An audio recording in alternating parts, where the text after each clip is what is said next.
There we go. All right. So what we're going to do is I'll put the screen share up. You'll have this handout. Then I would, like I said, I would recommend you take notes, write down your questions. And then when we're done, chit-chatting over the handout, then I'll unscreen share. And then that's when we'll just do general questions and whatever you want to do in there. You can ask it during, we're small enough. Yeah. Any questions? That good with everybody? Yeah. Mm-hmm. Fabulous. All right, screen share. And where'd you go? There you are. So pretty much what is on that first paragraph I just said, animal communication is just something I did. I didn't realize that I'd like to see everybody. Why won't it let me see? Boop, boop. There we go. So when I first started working with animals, that's what people would say, oh, I'm going to book this session because I want you to do a communication with my animal. And I was like, what? I'm not an animal communicator. And what I've realized, of course, is that animal communication is it's kind of like being psychic, right? Psychic is a profession. Animal communication is a profession. And so that's why I was like, oh, I didn't really get it until what I thought was I was raised on a farm. So I thought everybody talked to the animals and the animals figured, you had a communication. And of course, I've discovered that that wasn't necessarily true. But what I've done is come up with these very specific key points so that everybody can do their own animal communication. And the reason that it's important to look at it in this way is that many times we misinterpret, just as though if you speak Spanish and I'm not going to understand any of your words. Same thing goes with an animal. Here's the other thing. They're not necessarily listening to the sound, because the first thing they're going to read is your energy. And I'm going to talk a little bit more down on this list. So the first thing is listening. And I don't mean just listening with your ears. I mean deep listening. Just listening to all these different things, these 5 items, and just noticing, not judging it, not making a snap decision about it, but really listening. Deep listening. Sometimes I might, when I'm treating an animal distant, I have this nice little energetic hologram right here or a thought form, and I'm like, I'm taking it all in. Their energy, maybe thoughts that are coming up for me, emotions that are coming up, things in my body. So I'm just really paying attention and not judging any of it, because I'm not sure what they're trying to tell me yet. So the first way that you develop your own listening is by your own energetic self-awareness. Are you clear? Are you taking care of yourself? If you do Reiki, are you doing self-Reiki on yourself? If you are a person who goes for walks every day, is that part of your self-care? Are you drinking enough water? Are you expecting the animal to be healthy when you're not treating yourself healthy? It's that kind of thing. Because if your expectations of them is not similar to the way you're treating yourself, then you're not going to be clear. So that's just something to be mindful of. And then intuition, I put down here, what is your superpower? So in intuition, there are 6 forms of intuition, and it's really, I'm not going to do a lot of conversation around that because I've already taught it in a Magic Monday, but there are 6. 5 of them are your senses: vision, hearing, taste, smell, touch. And then the 6th one is knowing. You know what you know because you know it. You're certain of it, and you're right. But it's not something that you read. It's not something that someone taught you. You're just so certain that you need to follow this path, whatever it is. So if you know your superpower, whatever that is, so we would call a person who's really intuitive a psychic, right? I mean, that's what we normally do. But this is an idea of you using your own intuition to listen deeply. So for instance, my superpower, my strongest intuition is clairaudience, so clear hearing. And when a human or an animal are talking to me, I hear what's not said. And it's a vibrational thing. So I have a cat that my friend who's an animal communicator uses all the time because she basically lies. She's, yeah, I know. It's pretty funny. Lulu, Jen and Angelique, you've met her, but Lulu lies. The students would check in and they would say, how you doing? How are things at home? Lulu's like, everything's fine. Nothing going on here. And of course, you know, either I'm working too many hours or, you know, that kind of thing. So she's lying. So I would hear underneath of it when she's telling me this story, what, you know, like, yeah, I'm making this up, or, you know, there is a lot going on here, or yeah, I'm picking on Missy, the other cat. So you want to pay attention to what is your loudest sense. You know, some people's is in their body. I have a cat who has digestive issues. So when she's feeling bad, I'm usually feeling nauseated. So you just pay attention to that, because what if you get nauseated and you weren't earlier, is it one of your animals? So it's like, what is your superpower? Where is the strongest sense of what's going on in your environment? So these are ways of deeply listening. All right.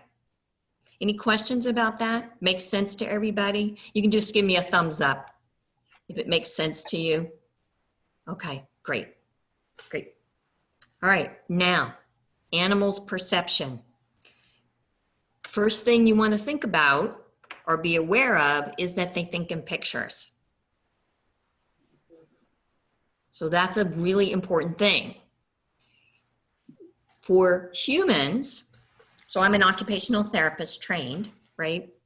And when I'm teaching people how to do some kind of compensatory or to learn a therapy or whatever it is, I will figure out from the things they show me that some people need it kinesthetically, right? They do it, they learn it by doing it. Some people need it written down, right? Some people need to hear the instructions. But for animals, they need to see the image, right, in their mind. They're thinking pictures. So if I'm going to take one of my cats to the vet, I have one that she has a tooth that was really bothering her, and I knew it, even though the vet, when we had our 6 month, didn't pick it up. But I was like, something's not right. Something's not right. And she'd walk right up to me and stare me straight in the eye. And I'm like, okay, what am I supposed to do? You know, like, what are you trying to tell me? And then my tooth would start hurting. I'm like, okay, we got a tooth problem. So I make an appointment. Of course, we got a pandemic. It takes me 6 weeks to get her in. Yes, she has a tooth problem. But what I did, as soon as I made the appointment, every time she would come up to me, I would imagine the carrier in my mind. I would imagine the car. And then I would imagine a picture of the vet so that she could see, she could get those pictures that, yes, I heard her, and yes, we're going to do something. So they think in pictures. And this is, I haven't had an experience where it's not true. So, and I'm going to hold this up. If you've not ever heard of this lady, Temple Grandin. Oh, yeah. Yeah. She's profound. This is a great book, Animals in Translation. It's a great book because she is autistic and brilliant. If you ever get a chance to hear her, plus she has YouTube videos and things like that. She's a pretty cool lady. But I'm sorry. What's her last name, Cindy? Grandin. So Okay. Grandin. Thank you. Actually, doctor. Yeah. Yeah. She's really quite amazing. Okay. Thank you. You're very, very welcome. So I would highly recommend, like when I met her, I bought all of her stuff. I bought all of her books. I bought all of her videos because she thinks in pictures, which is part of the reason. So as an occupational therapist, I'm interested in that because I work with autistic, or I did work with autistic kids. So if that's the case, was it easier as an occupational therapist if I was working with a kid that was autistic, if I thought in pictures? So that was a reason I went to see, and it was easier. And so then when I started reading it about the animals, I was like, this is crazy. This is so awesome because it makes it easier. So I basically have taken, Russian and Spanish, and now we have animal language. So it's just something to think about. One of my cats had to have some teeth out. I have 5 cats. And she had, she came home and she wasn't feeling very good. And I saw an image in my head of her laying down. And the next thing you know, within seconds, she laid down so I could give her pain medicine. I was just like, and then I showed my husband, I'm like, watch this. You want your medicine? I said out loud, and she just sat there and stared at me. So then I thought of her laying down, and she laid down like that. And he was like, that's pretty freaky. I loved it. So and their vision is different. That's another thing to keep in mind, is that what they see is not what you see.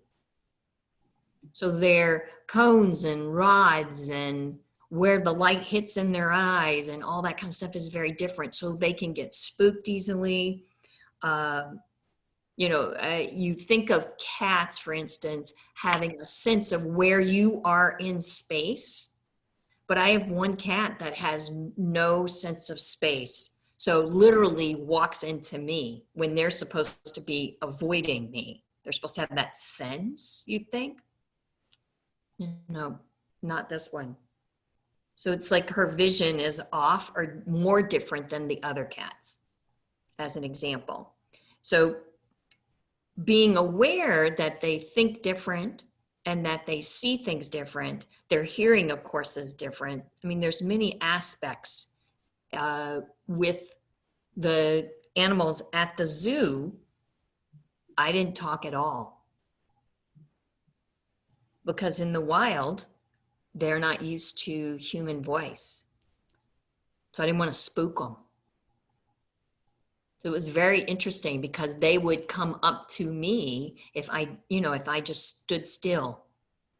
It was pretty crazy to be able to help out at the zoo. And there was an anteater that was having problems. What was Velcro? So just being aware that their perception is different and allowing them the space to come to you, especially if you're communicating in the pictures idea. Does that make sense to everybody too? Yeah, we're good. You're not sure? Do you have a question? Marianne? No, I'm okay. No, I'm writing as You're trying it talking. on. You're trying it on. Okay, so now human and animal relationship. So what I wrote down here is what we want to do, what we usually do, or what people do when they approach me for a session, is they've humanized their animal. Now, I'm not saying that the animals, all species don't share some commonality with humans, but they do not have the same emotions. They don't think the same, as we were just talking about. They don't feel, they have emotions, but they don't have the breadth of what we have. Energetically, when I look at the emotional vibration in the energy field, the human one can be, pretty big or really big for people who are very emotionally sensitive. And then animals are much smaller. Theirs are very much centered around survival. That's a biggie. Because if we go to the next one, and we'll come back to the humanization piece, the next one is body language. So the animal is going to read your energy before you say or even do anything. They're going to have a read on you. In some literature, they call it the emotional leader. You're the person. Even if you have a multi-person family, you have a multi-species, but you also have, mom, dad, kids, roommate, whoever they are. The key piece is if you're the primary caretaker, then you are the pack leader, the leader of the flock, whatever species we're talking about. All animals, domestic or wild, read energy because that's the way they survive.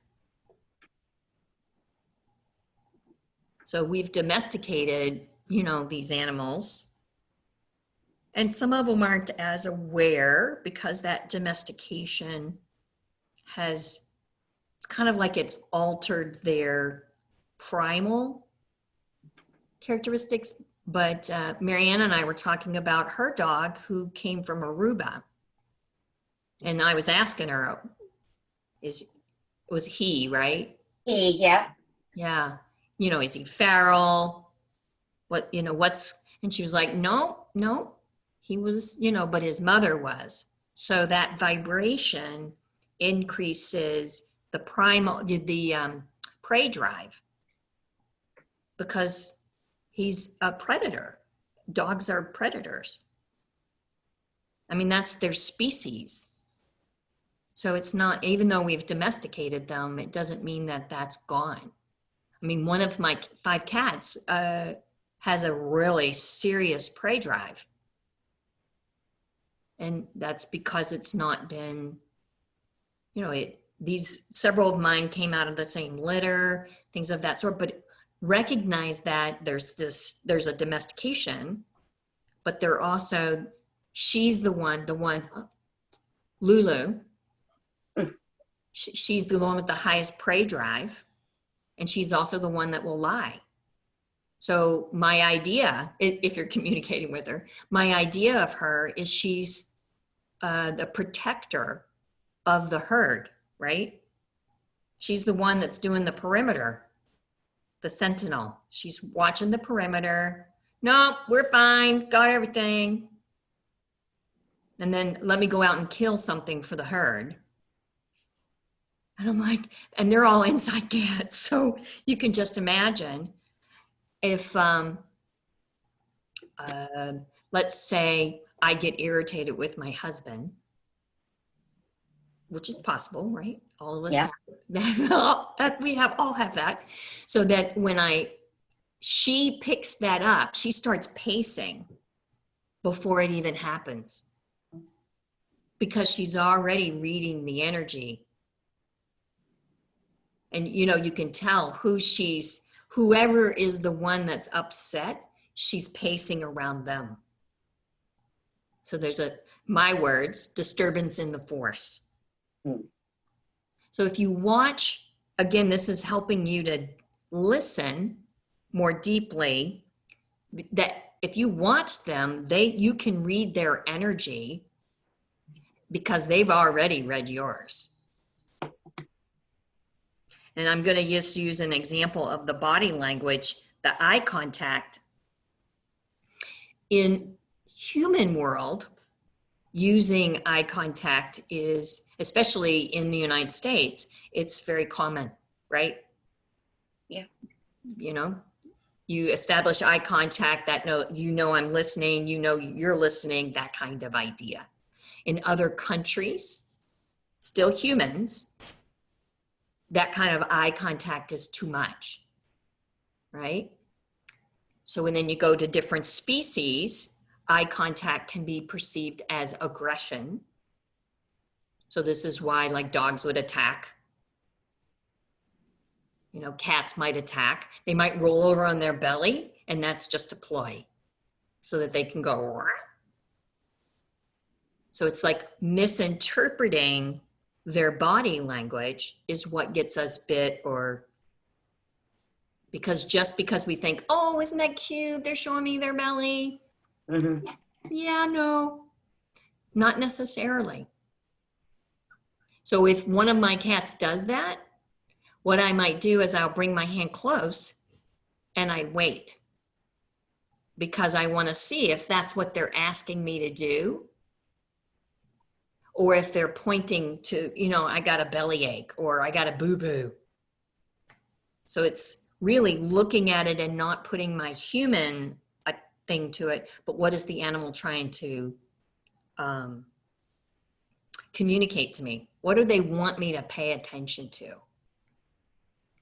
Whether it's an itchy back or, oh, look, my belly, I've licked my fur off my belly, right? I mean, different things, or they're constantly flicking at your ear. One of my neighbors has 2 Cocker Spaniel, and we were talking about ears with the Cocker Spaniels.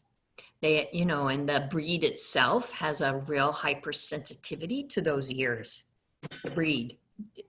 So some of the dogs, if they haven't had that experience, they're less likely to engage with that. But my experience with most Cocker Spaniels is because of the hair and the weight of the ears, there's a lot of moisture that hangs out in there. And that was what he and I were talking about. So reading their behavior, he learned this one behaves this way when their ear is bothering them, and this one will bite you if the ear is bothering them.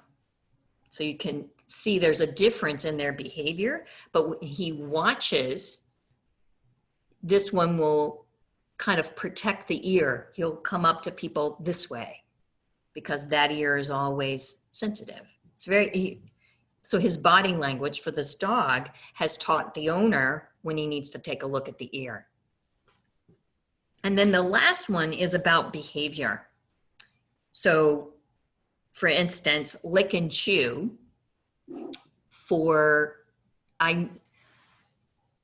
even maybe, not birds, but I know cats, dogs, horses, I know the kangaroo did.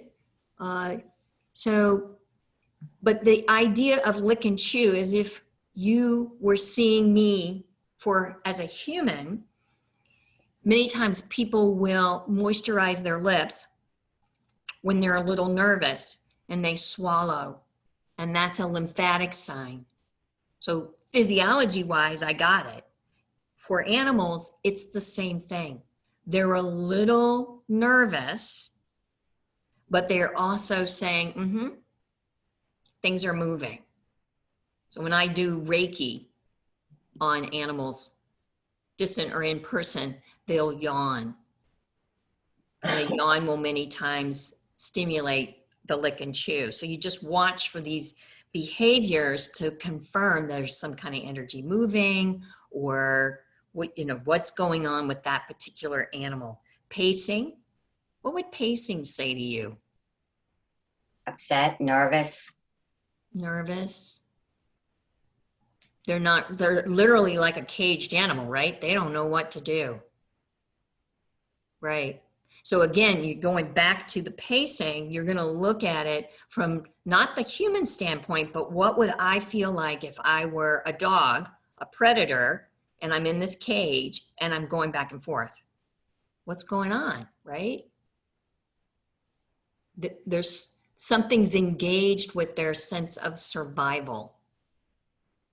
They had a cheetah at the Bronx Zoo, and that was the first thing, because the person who was the curator that was taking me around said that she had never seen the cheetah displaying this.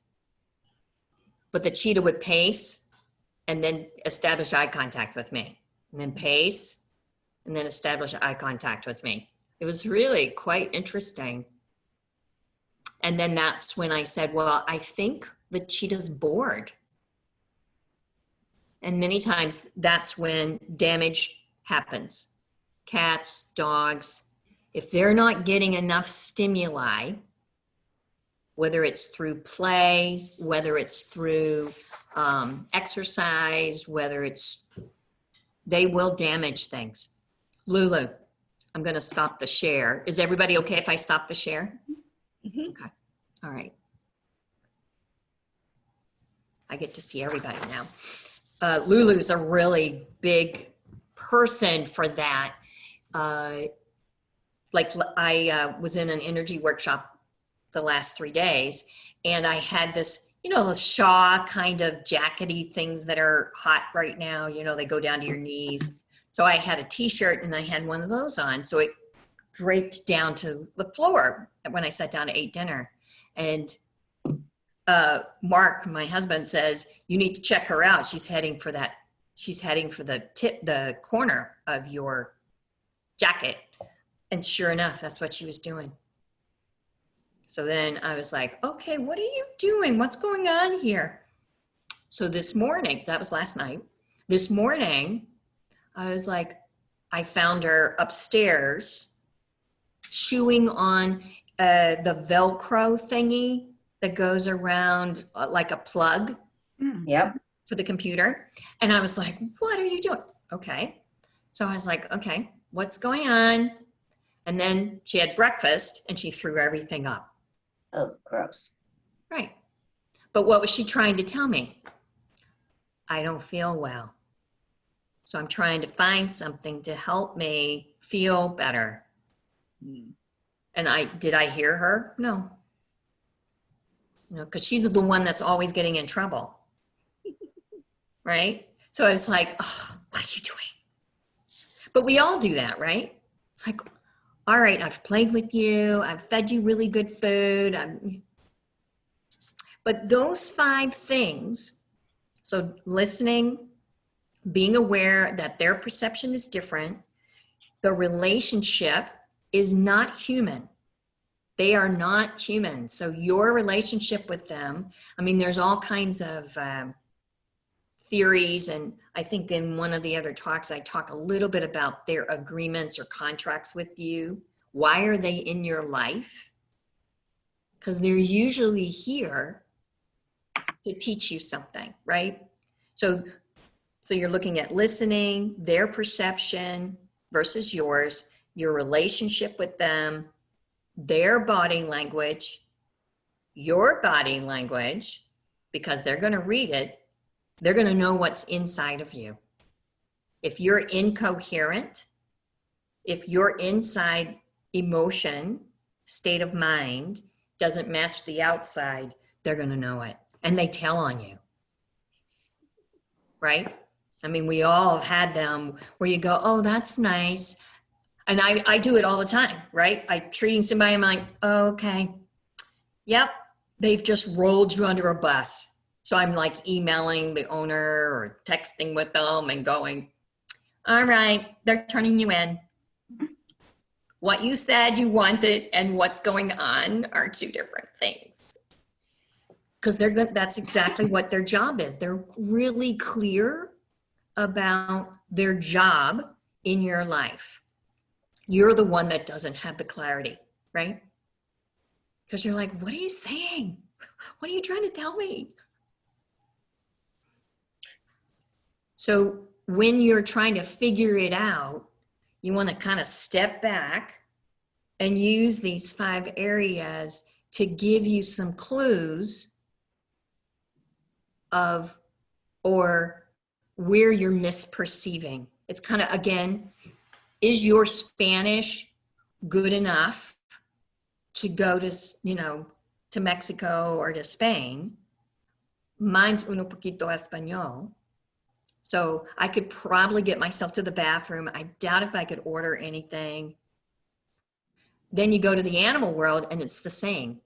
Could you communicate with them and get your basic needs met using their words? These things. Are you listening? Are you clear?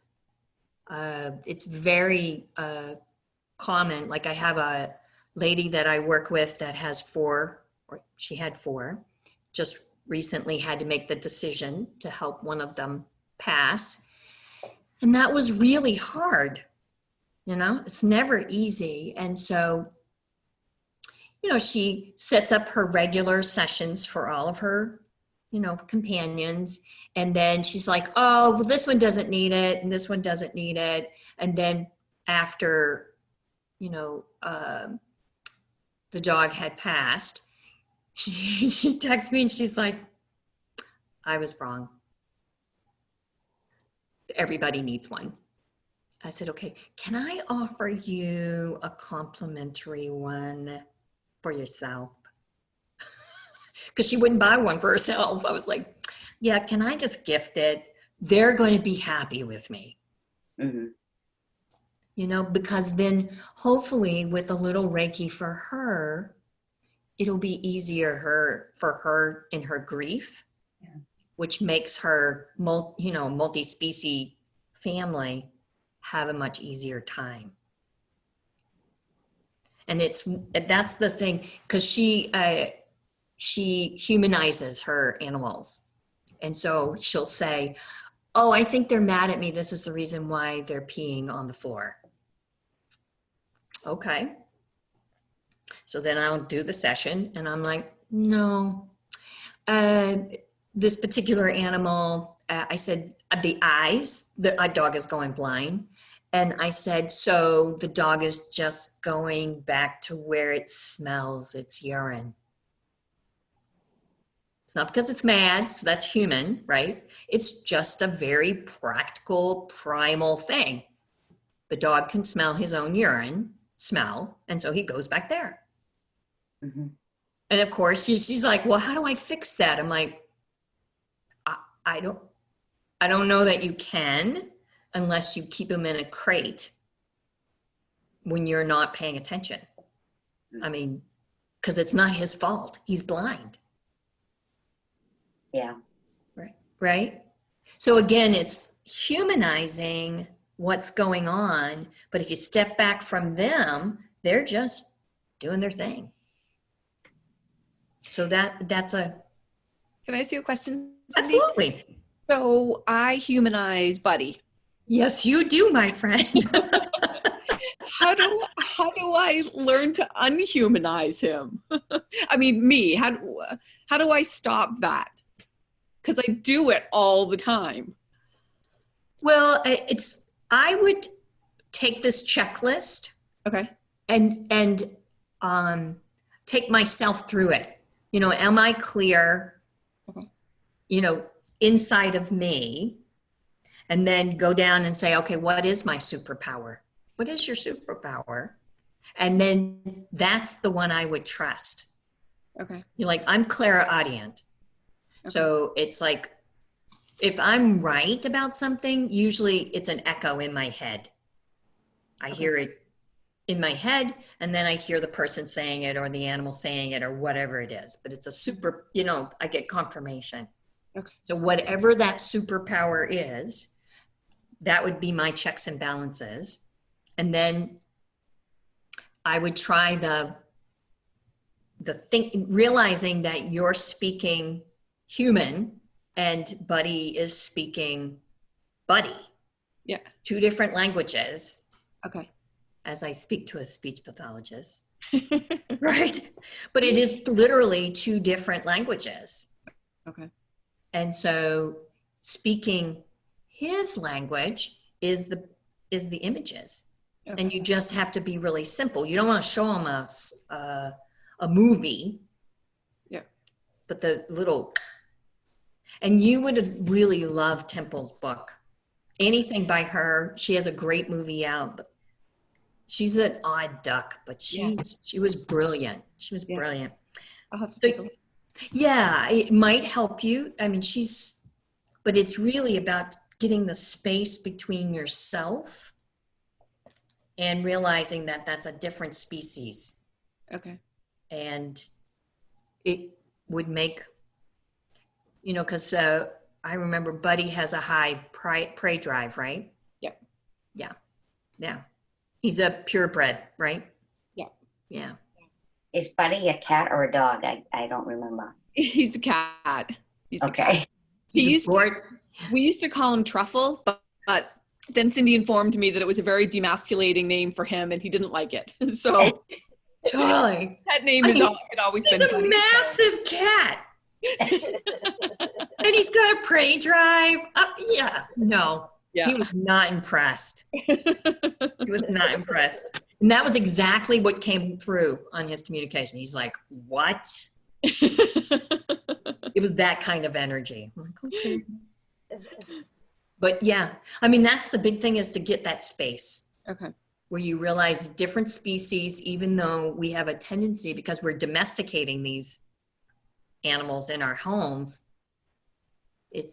they're animals. They really are. Yeah. And they have some basic things that they need. They smell things. You know, that's a big basic. So if any of my animals are not well and they don't eat well, then I'll use the stinky cat food, or I'll put a nutritional yeast on it or something to see if I can get their nose involved. And if I get their nose involved and they eat, then I know they're not sick. Yeah. Right? Yeah. But if they just don't like the food anymore, that might mean they're getting ready to be sick, or maybe they've got a toothache. So I'm gathering data, and I'm using my little checklist. What else are they doing or saying to me? Mm-hmm. Yeah. Cindy, I have a question. Absolutely. Getting back to it was the last one on number 5 where it said lick and chew. Pacing. Pacing, and the last one, Damage. Can you go over that a little bit on Sure. back that? I'm not sure I read that correctly. Yeah, it just says damage of your stuff. So when their behavior gets into destruction, one of the most common thoughts around that is that they're bored. Okay. So what do you do in a pandemic and you're not going anywhere? What's the biggest thing everybody's doing? Overeating. Oh. Right? We're feeding ourselves. So Mhm. what is an animal going to do? Mhm. They're going to look for something to take care of the tension in their system. Makes sense. And what it usually ends up being is a shoe or a cord or and you're like, Leather. what are you doing this for? Leather, Leather cow. Yep. Yeah, they do that. Lulu gets a hold of polar fleece or wool. Those are very common. And the wool, I'm like, you can't be chewing on this. It's going to get stuck. She's not impressed.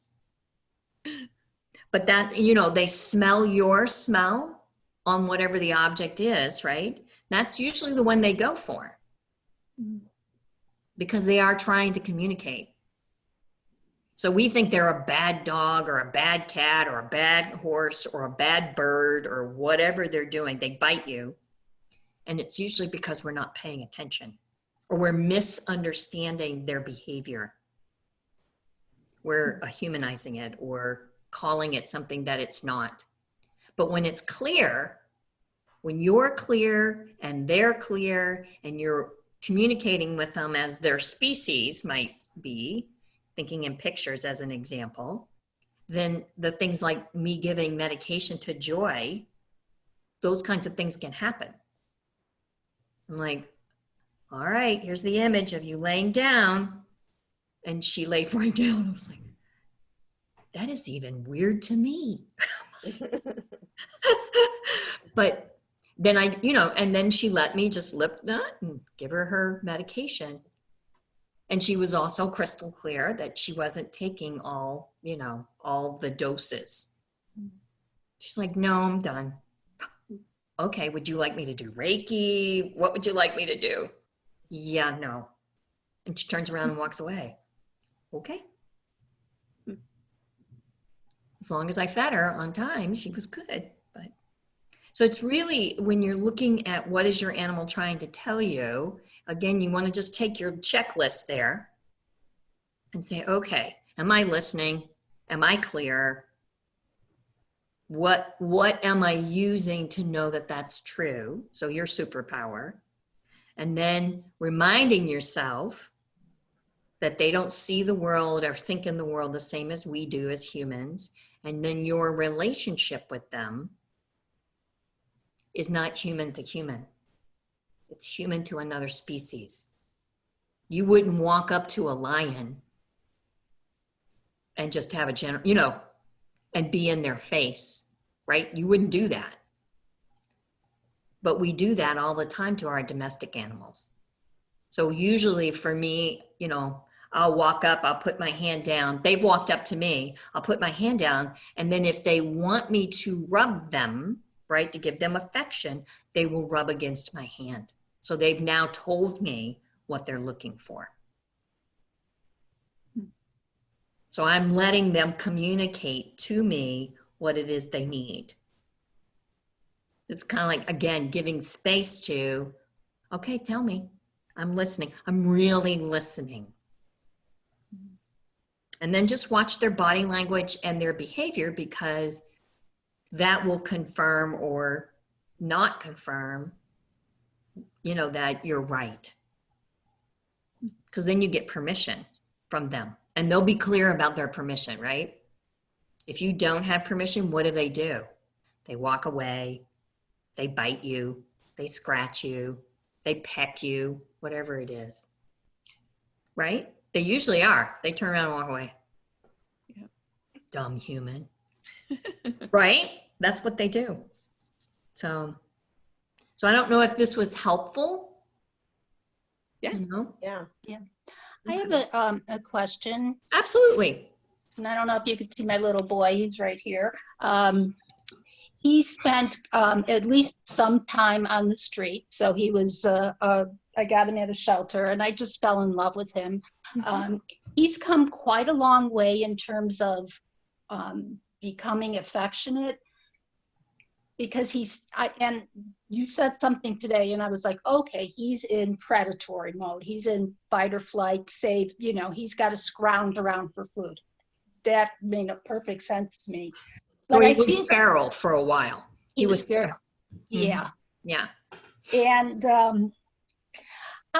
so I have this, I don't want to call it an expectation, but like it's my desire that he would be more cuddly. Oh, uh-huh. And I feel like that gets in the way. Yes, you are right. Just like humans, there are humans that don't want to be hugged and kissed on. And there are animals that are like, yeah, no, I don't really want to.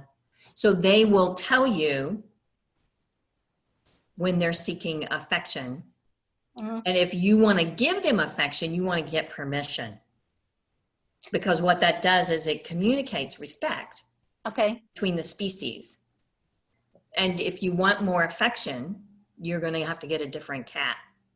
Or you're just going to have to get a second cat, Mm. which So when you he might said, not tolerate it. yeah, I don't know. He was good in the shelter with other cats. So when you say ask for permission, what do you mean? It's a nonverbal thing. Right, that's what I figured. So if one of my cats walks up to me, I put my hand down to see if that's what they're asking for. Are they just wanting affection? If they jump up on my, they've got their paws on my leg, then I'm assuming that's what they're looking for. So I might put my hand down again, see if they sniff it, I get permission, I pet them. Okay. And if they're like, purring and doing the thing that the animals do, okay, I read that language, body language, contact, communication correctly. But it's a really, like when they roll over on their back and show their bellies, this is, horses not so much because they are actually prey because of the way their eyes are on the side of their head. But cats and dogs are very, if they show you your belly, that doesn't necessarily mean that they want a belly rub. But that's a very human thought. So it's really about what I usually do with them is they have a tendency to come outside of my bedroom door early in the morning. And when I come out, a couple of them are laying on their belly, right? They're laying on their back, and they got their belly exposed. So I'm like, okay. So then I just kneel down Oh, okay. and I wait. Because what are they trying to tell me? Really, they're wanting to be fed. They really don't want affection. They want food. So it's like, even though it's like what a human think, that's not what they're communicating. So it's kind of like learning what is your cat's language of, and if you're wanting more affection, it's more about getting permission because sometimes it's just too much, especially for ferals. Yeah. Anybody that's been feral, they may tolerate you, and I don't mean that in a mean way. No, but no, I understand. Yeah. Yeah. I totally They understand. just let you invade their space because we need the affection and we don't give them that option. So, yeah. Thank you. You are very welcome. Cool. Any other questions? I have a question. Yes, ma'am. This is a cat, and the problem again is humanization.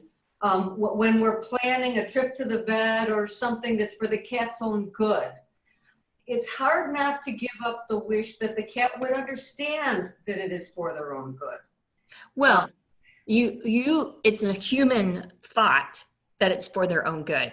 Right, They right. feel it's just like trying to take a kid someplace. You have to go to school and they don't really care what you think is good for them. The answer is no. These are a different animal. That's the same thing. Right, so is there any hope for forgiveness? You know, that they will ever forgive you for doing what was for their own good? And it's not even about, they don't really hang on to grudges.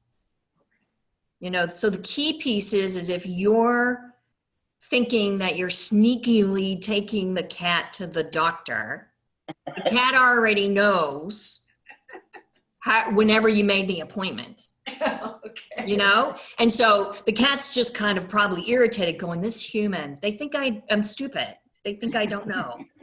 I already know that 10 days ago, blah, blah, blah, blah, blah. So they're more irritated with the incoherence of your inside and your outside and the communication. That's more of what it is. And they're just irritated, not forgiving or angry or upset but are they going to make it easy? Why? Why should they? So that's really, it's like, unless you want some kind of, like the one cat that I had that had the tooth, I kept imaging for the cat. Here's the transport carrier, here's the car, here's the vet. And then after that all happened, I started doing car, and then the tooth is getting removed. Zero problems. She actually walked into the carrier. Oh. She was like, sign me up. I'm ready. So it's that kind of thing, is that I'm not telling her it's good or bad. I'm just saying, as they're human, they're going. This isn't negotiable.